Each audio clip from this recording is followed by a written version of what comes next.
자, 3회차 복수 강의 한번 또 진행을 해보겠습니다. 79번 가시면 되고요. 79번 비법인에 대한 내용입니다. 항상 이거하고 일반 법인하고는 항상 구분해 가지고 문제를 풀어야 할 주제가 있었죠. 바로 정관에 의한 대표권 제한의 문제였다. 밑에 목차 2번에 보시면 A 종중이 있고요. 정관에 보니까 금전 등을 빌릴 때는 총회 결의를 받고 해라 라고 정관에 기재는 돼 있다. 적혀 있다. 근데 그것을 등기를 하지 않았다. 그런데 대표자 갑이 돈을 빌릴 때 결의를 받지 않고 위반해 가지고 을한테 가서 돈을 빌렸을 때 다른 거 모르겠고요. 계약상 청구에 관한 문제입니다. 계약상 청구를 할 수 있는가 없는가 라고 물었을 때 계약상 청구권 행사하려면 일단 계약이 유효했을 때 청구할 수 있다까지 해놓고, 이렇게 비법인인 경우에는 처음부터 등기가 존재할 수 없는 전제가 있기 때문에 1단계 민법 제6공조가 유추가 될 수 없다 해서 우리 판례 같은 경우가 별도의 법리를 취하고 있다 해서 원칙적으로 유효한데, 상대방 을 같은 경우가 정관에 있는 이러한 대표권 제한 등에 대해서 알았거나 알 수 있었을 경우는 무효다까지 하신 다음에, 이렇게 판례가 요구하고 있는 요건의 경우는 암기를 해야 될 부분이지 이거를 뭐 어떻게 이해하려고 할 필요는 전혀 없다까지 한 번 더 생각하신 다음에, 상대방 을이 알 수 있었으면 무효니까 상대방이 몰랐고 선이고 알 수조차 없어서 무과실이었을 때에는 유효하다까지 기억하시면 되겠죠. 그럼 이제 이렇게 비법인에 대해서 물었을 때는 이렇게 문제를 푸는 거고, 항상 구분할 게 비법인이 아니라 일반 법인에 대해서 물었을 경우에는 민법 제6공조가 적용되고, 등기 안 했을 때 무제한설까지 떠올려 가지고 A 법인 같은 경우는 상대방 을이 비록 악의인 경우라 하여도 대항할 수 없기 때문에 다른 별도의 특별한 사유가 없었을 경우에는 계약상 책임을 져야 한다는 점을 꼭 구분하자 해서 정관에 의한 대표권 제한에 대해서 시험 문제에서 출제가 되면 그냥 문제 푸는 게 아니고 가장 먼저 할 게 일반적인 법인인지 아니면 비법인인지를 꼭 구분해서 문제 풀어야지 틀리지 않는다까지 명심하시면 되겠습니다. 그래서 그 내용이 노트 84번을 보시면 84번 여기 딱 나와 있는데 암기라고 돼 있잖아요. 방금 했던 게 계약상 책임에서 정관에 의한 대표권 제한의 문제고 일반 법인, 비법인 돼 있거든요. 이제 결국 시험에 떨어지는 거는 결국은 이제 남들이 다 틀리는 거는 같이 틀리면 되고, 이제 그런 문제가 민법 같은 경우는 매해 한두 문제는 있어요. 근데 그거는 다 같이 틀리기 때문에 당락을 좌우하지 않는데, 그 한두 문제 틀렸는데 뭐 한두 문제가 W에 없다고 해서 막 뭐 알바인지 모르겠지만 뭐라 하시는 분들은, 그분들은 진짜 수험생이라면 그분들은 쭉 시험이 안 돼요. 왜냐하면 이제 실패했던 원인에 대해서 분석을 잘못한 거니까. 그럼 결국 진짜 시험에 떨어지는 이유는 남들이 맞추는 거를 본인만 틀렸기 때문에 떨어지는 거거든요. 그것 중에 하나가 여기 있는 내용들이에요. 해서 84번 주제 같은 경우는 매해, 보통 평균적으로 매해 여기서 한 문제가 출제된다라고 생각하신 다음에 정확하게 암기해가지고 실수 없게 반복을 부탁드리겠습니다. 그 다음에 91번 주제 가시고요. 이거는 이제 이것도 조금 잘못된 그런 마인드가 있는 게, 잘 들어보세요.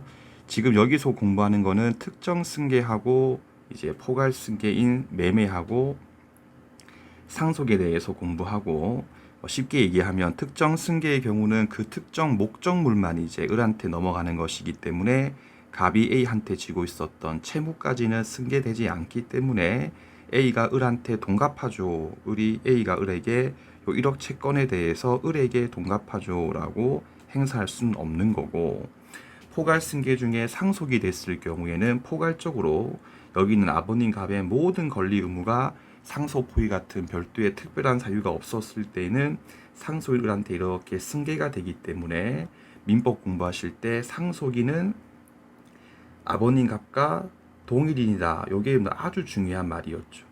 이게 이제 중요하게 사용되는 것이 첫 번째가 이제 민법제 108조 제2항의 제3자인가 아닌가에서도 참 중요했죠. 그래서 갑하고 A가 통정 허위 표시를 했고 갑이 사망했을 때 상속인 을은 제3자가 아니기 때문에 108조 제2항에 의해서 보호될 수가 없다는 내용 하나 꼭 기억하시고, 두 번째가 이제 이순환 때 공부했던 점유의 성질, 점유의 태양 해가지고 무슨 뭐 자주, 뭐 타주 등등등 있잖아요. 이것도 아버님 갑께서 타주면 상속인 을도 타주기 때문에 맞죠. 20년 동안 점유해봐야 다른 특별한 사유가 없었을 경우에는 취득시효 완성을 시킬 수 없다. 혹시 이거 올해 처음 공부하시는 분들은 이게 무슨 소리지 해도 괜찮습니다. 한번 그냥 들으시면 되겠고, 1년 이상 공부하신 분들은 제가 지금 하는 거 다 귀에 들어와야지 정상적으로 공부를 하고 계신 겁니다. 또 세 번째가 어떤 게 있냐면 취득시효에서 제3원칙인가 아닌가 해서 갑소유의 X 토지를 A가 이제 오랜 기간 동안 점유해가지고 취득시효를 완성시켰다. 그 이후에 갑이 사망해가지고 상속인 을이 상속 등기를 했을 때는 취득시효 완성 이후에 소유권자가 변동된 경우가 아니므로 맞죠. A는 상속인 을에게도 취득시효 완성을 이유로 이전 등기 따위를 청구할 수 있다. 기타 등등등이 많이 있으니까 일단 이 법리에 대해서 꼭 기억하신 다음에, 자, 여기서 이제 생각을 멈춰야 되죠. 생각을 멈춰야 되는데 생각을 멈추지 않고 이렇게 이제 이른바 곡해, 자기 혼자서 잘못된 생각을 하는 경우가 있거든요. 어떤 경우냐면 매매는 민법제 186이지 않습니까? 그죠? 상속은 민법제 187이죠. 즉 물건 변동의 경우에는 매매는 186, 상속은 187이지 않습니까? 그러니까 이건 이제 별개의 문제인데 물건 변동에 관한 부분이니까요. 선생님, 그러면 경매의 경우도 다운표 치는 부분은 설명이 아니고 이제 그렇게 잘못된 생각을 하는 부분입니다. 선생님, 경매의 경우도 민법제 187이기 때문에 경매의 경우는 포괄승계에 해당하는 거 아닌가요? 이렇게 잘못된 생각을 하시거든요, 여러분들. 민법제 186, 187은 포괄승계, 특정승계와 전혀 관련 없습니다. 그건 그냥 입법적인 정책적 이유에 근거해가지고요. 물건 변동에 관한 것에 불과하기 때문에 이렇게 엮지 마세요. 엮지 마라. 그렇죠. 그러니까 이제 공부를 열심히 하시는 분들 중에서도 열심히 해도 뭔가 정리가 안 되고 자꾸 틀리시는 분들의 가장 큰 원인이 불필요하게 혼자 엮는 거거든요. 한 번도 저는 이렇게 설명한 적 없습니다. 해서 포괄승계냐 특정승계냐에 근거해가지고 186, 187에 대해서 결정되는 게 아니고 그와 그냥 완전히 무관하게 아무런 관련 없이 인문특강 때부터 강의했지만 그냥 매매는 186이고 경매와 상속은 187이기 때문에 같은 187조에 있다고 해서 경매와 상속이 다 포괄승계다. 절대 그렇게 생각하시면 안 됩니다. 똑같은 중국집에서 팔고 있는 짜장면이 있고 짬뽕이 있었을 때 짬뽕 또 짜장면입니까? 아니죠, 여러분들. 따라서 187조에 같이 있다고 해서 경매는 포괄승계다라고 하지 마시고요. 경매의 경우도 특별승계에 해당한다. 이걸 정확하게 기억해야 나중에 유치권 등에서 나오는 중요한 판례에 대해서 이해할 수가 있기 때문에 경매도 매매 마찬가지로 특별승계지 포괄승계가 아니다까지 꼭꼭 정리를 한 번 더 해주시면 되겠습니다. 그 다음에 98번 보시고요. 98번 천천히 보시고 다시 증여계약의 효력에 대해서 묻는데 이거 잘 틀립니다. 문제에서 완전히 박탈됐다까지 하면 처음부터 무효죠, 여러분들. 그럼 시험 지문에서 완전히 의사결정의 자유가 박탈됐을 경우 취소하지 아니하는 한 계약이 유효하다 하면 옳은 질문입니까? 틀린 질문입니까? 예, 완전히 박탈까지 했을 때는 처음부터 무효기 때문에 취소하지 않아도 무효기 때문에 유효한 게 아니니까 틀린 질문이죠. 반면에 의사결정의 자유를 제한한 것에 불과하다라고 했을 경우가 우리가 알고 있는 민법제 110조에 있는 사기 강박이거든요. 그 경우는 취소다까지 먼저 구분하시고, 이번에 보시면 결론 재판은 비판이 많이 있기 때문에 제가 이렇게 비판이 많이 있는 부분은 이해하려고 하지 말고 이해하려고 하지 말고 판례의 결론을 정확하게 암기를 하자라고 했고요. 그래서 밑에 있는 그림 보시면 성립 과정 중에 고문 같은 불법적 방법을 사용했다 하여도 우리 판례 같은 경우는 의사결정의 자유가 완전히 박탈된 경우까지는 아니다. 따라서 처음부터 민법제 103조 무효가 아니다라고 했는데 이거는 이제 103조 위반에 의해서 무효화 시켜버리면 그 A, B 등 같은 이제 분들의 거래의 안전을 심각하게 침해해가지고 사회적으로 많은 문제를 야기할 수 있어서 판례가 민법제 103조 위반으로 보지 말자라고 결론부터 정해놓고 논리를 짜 맞춘 것이기 때문에 성립 과정 중에 불법적 방법을 사용한 것에 불과했을 경우는 110조 등에 의해서 취소의 문제가 될 수 있을지언정 민법제 103조에 의한 무효는 아니다까지 정확하게 한 번 더 정리를 해두시면 되겠습니다. 그 다음에 105번 또 너무 중요한 겁니다. 이것도 이순환 단계에서 무조건 정확하게 정리를 해두시면 되겠고요. 일단 먼저 여기 오면요.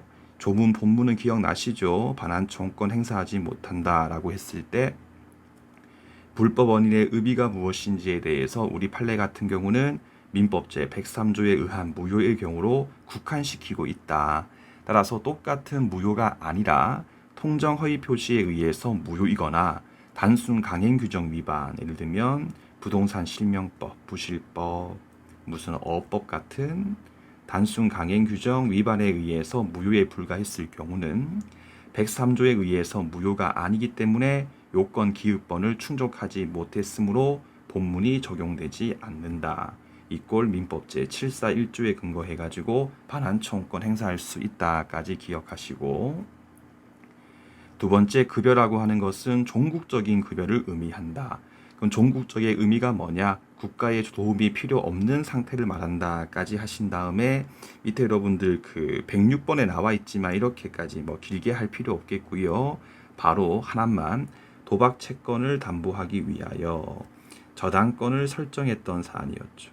설정했던 사안의 경우에 도박 채권자가 돈을 받기 위해서는 법원의 경매 실행이라고 하는 국가의 도움이 필요한 상태에 해당하기 때문에 이것만 가지고는 아직까지 종국적인 급여가 이루어진 것으로 볼 수 없다.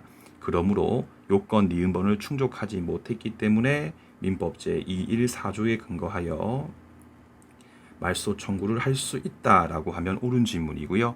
보통 이거 이제 문제에서 출제할 때 딱 이 지문을 만큼 줍니다. 준 다음에 종국적인 급여가 이루어진 것이므로 불법 원인 급여에 해당하므로 더 이상 소유권에 기한 물청으로서 말소 청구하지 못한다. 이렇게 내 가지고 틀린 지문 잘 나오는 부분이기 때문에 꼭 정리하시고요.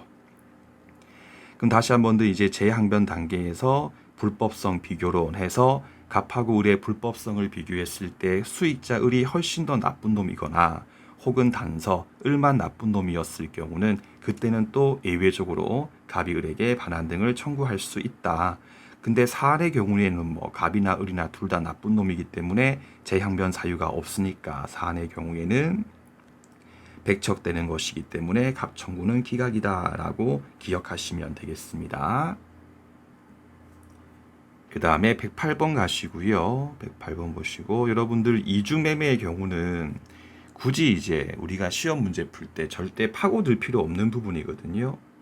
그러니까 조금씩 이제 법리에 그런 공백이 있는 부분이기 때문에 그런 문제점에 대해서 굳이 우리가 불필요하게 파고들 필요 전혀 없기 때문에 제가 지금부터 하는 이 설명과 필기노트에 있는 내용만 계속 반복하면 100% 다 이해한 건 아니지만 적어도 시험 문제 풀 때 필요한 내용은 전부 다 충분히 숙지를 한 거기 때문에 절대 논의의 범위를 넓히지 마시고 요 한정적인 내용에 집중해 가지고 공부를 딱 해주시면 되겠습니다. 다시 봅시다. 제일 중요한 게 계간 파트죠. 갑하고 을이 제1 매수인이고 병 같은 경우가 제2 매수인이고 병명의로 소유 등이 됐을 때에 원칙적으로 병이 소유권에 대해서 취득한다. 다만 예외적으로 매도인 갑의 배임행위에 형법 공부했으니까 적극적으로 가담까지 했을 때는 그때는 갑과 병 사이의 두 번째 매매 계약이 민법제 103조에 의해서 무효가 되는 것이기 때문에 병이 소유권을 취득하지 못한다. 그럼 특히 조심할 게 제2매수인 병 같은 경우가 단순 악의에 불과했을 경우는 예외로 오는 게 아니고 오면 안 되고 원칙적 경우에 해당하기 때문에 병이 소유권을 취득하는 거죠.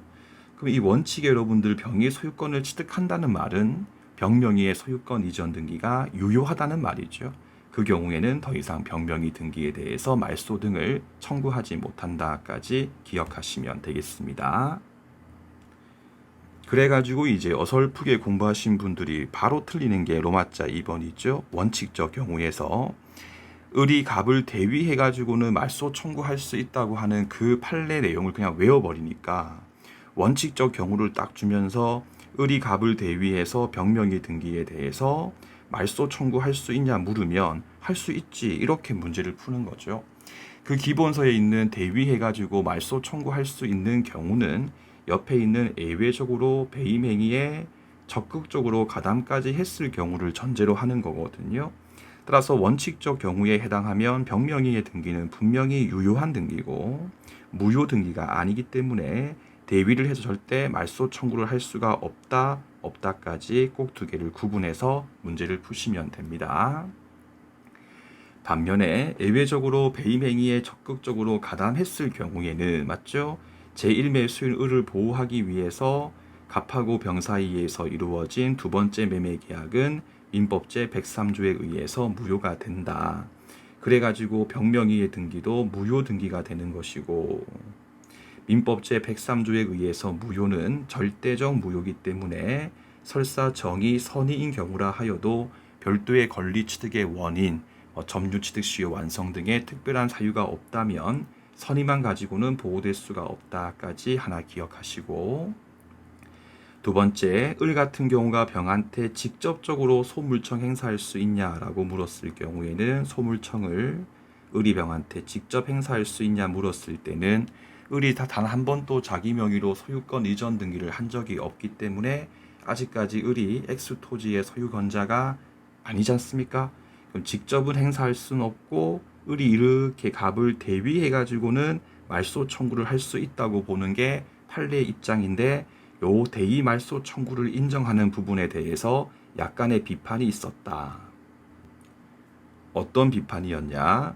원칙적으로 채권자 대위권 행사하려면 을도 갑한테 권리를 가지고 있고 갑도 병한테 권리를 가지고 있었을 때 대위 행사할 수 있고 둘 중에 한 개가 없으면 대위할 수 없다라고 배웠던 게 기본적인 법리인데 사안의 경우는 민법제 갑하고 병 사이에서의 매매 계약이 민법제 103조에 의해서 무효이기 때문에 갑이 직접 병명의의 소유권 이전 등기에 대해서 말소 등을 청구할 수가 없죠. 왜냐하면 불법 원인급여에 해당하므로.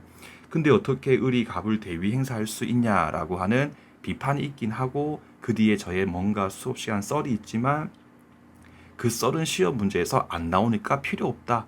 그럼 심플하게 예외적인 경우로서 배저가 사안의 경우에 제1매수인 을 같은 경우는 직접 말소 청구할 수는 없지만 대위는 할 수 있다라고만 기억해도 무방하다. 이렇게 공부하시는 분들이 더 빨리 시험 문제 붙는다. 그렇죠? 그러니까 제가 이제 이런 것들을 이순환 단계에서는 다 설명을 드리지 않습니까? 근데 나중에 좀 사순환 갔을 때는 이제 시험물 붙기 위해서 공부하는 실전용 강의이기 때문에 제가 이제 이런 부분에 대해서 따로 비판점에 대해서 언급 안 하거든요. 근데 이 설명할 때는 그냥 가만 듣고 있다가 나중에 사순환 가가지고 이제 갑자기 그때 가가 선생님 이 경우에 갑이 병한테 직접 소유권에 기한 물청을 행사할 수가 없는데 어떻게 을이 갑을 대위 행사할 수 있습니까? 라고 해서 그때 가서 갑자기 이런 의문을 품는 분들 계시거든요. 그게 이제 조금 공부를 엇박자로 하는 거기 때문에 정확하게 구분해서 그런 고민은 할 필요 없다는 점까지 꼭 메모해가지고 이 부분을 잘 정리하시면 되겠죠. 이렇게 알겠죠? 그다음 그 밑에 가시면요, 이제 반사적으로 상대방한테 소유권 기속이 이루어지느냐에 관한 문제였죠. 자, 이것도 이제 1번, 2번, 3번에 좁게 한정해서 정리하면 된다. 자, 배임행위에 적극적으로 가담해서 무효가 아니라 그냥 103조 무효인 사건 해가지고 갑이 첩관계를 존속시키기 위해서 을한테 증여하고 을 명의로 소이득을 해주었다.